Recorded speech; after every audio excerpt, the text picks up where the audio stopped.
the NBA offseason has arrived, which means nothing will happen for the next 4 months other than a draft, 3 summer leagues, free agency, the creation of a new schedule, coaching hires, trades, roster reworkings and possibly movement toward letting high school graduates jump directly into the league again. It all adds up to very little downtime. There is no shortage of questions about what will happen this summer, leading off, of course, with yet another decision to be made by LeBron James about his future and where he'll play next season as he resumes his quest for more championships. Here are some non-James topics heading into the offseason. KAWHI Leonard. The mystery of the 2017-18 NBA season is the mystery of the offseason as well.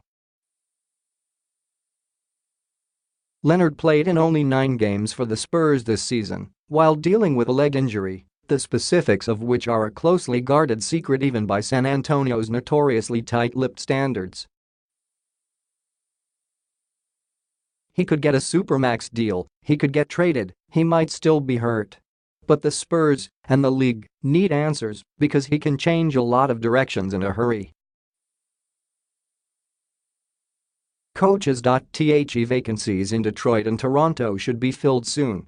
The Pistons might be best served to hire Dwayne Casey, who led the Raptors to the No. 1 seed in the Eastern Conference this season. This is a crucial hire for the Raptors, since whoever will be calling the shots next season will have a team that should be good enough to contend for the East title. The draft. Arizona center DeAndre Ayton will likely go number 1 to Phoenix, which makes sense on a lot of levels.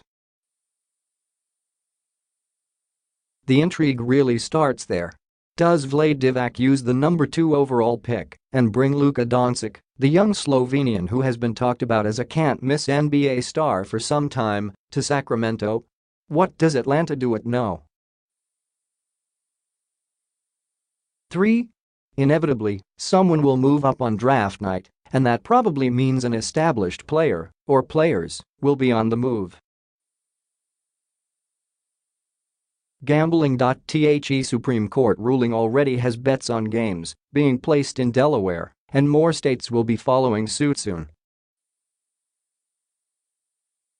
Expect the NBA to continue pushing for 1% of the action, which the league says is needed in part to cover what will be its new costs as far as protecting the integrity of the game and the players. It's also unclear if injury reports will have to be more specialized in a betting world. Wouldn't bettors have liked knowing LeBron James had a badly injured, he says broken, hand in games 2, 3, and 4 of the NBA Finals? Officiating. The NBA knows fans, players and coaches aren't thrilled with the level of officiating in the league right now.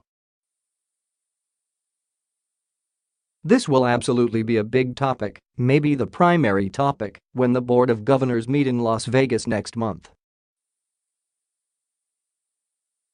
Also, there will be a challenge flag type item tinkered with during summer league games. It won't be a red cloth like in the NFL, but the concept will be the same as the league studies whether something like that should be added.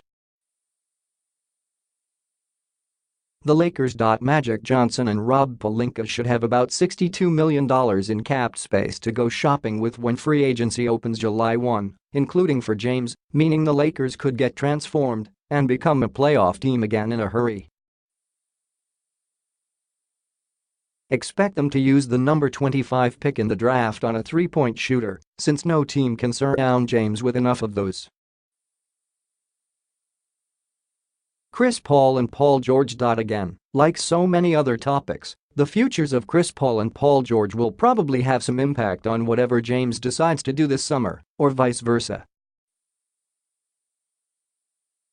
Paul wants a max contract, and if his hamstring didn't pop late in Game 5 of the Western Conference Finals, he and the Houston Rockets may very well have been in the NBA Finals. George seemed to be hinting that he could stay in Oklahoma City, but is a Los Angeles native. It seems likely that either or both would try to align with James, but how? The Pelicans Yes, the Pelicans. West semi-finalists this season, New Orleans needs to decide what it wants to do with DeMarcus Cousins and Rajon Rondo. The Pelicans have already given coach Alvin Gentry an extension, and keeping either Cousins or Rondo, or both, to play alongside Anthony Davis might make New Orleans a sleeper pick in the West next season. Question is, will Cousins be full go coming off his Achilles injury? The Heat. Dwyane Wade has been talking about retirement, and there's been no indication yet if he's anywhere near a decision. Miami is in a tough situation on the cash front. Hassan Whiteside, Tyler Johnson, Goran Dragic and James Johnson will make nearly $78 million themselves next season, and the Heat wants to find a way to keep Wayne Ellington. What will Wade do? And if he stays, how much can the Heat pay him? Or do they make big trades and add some star power? The Knicks. TWO questions for the Knicks to figure out: will they allow David Fizdale the time he needs to build the team he wants? And what will they do with Kristaps Porzingis this season? Give Fizdale time, and he'll win in New York. But rushing Porzingis back off ACL surgery could be a most unnecessary risk for a team that isn't going to contend next season anyway.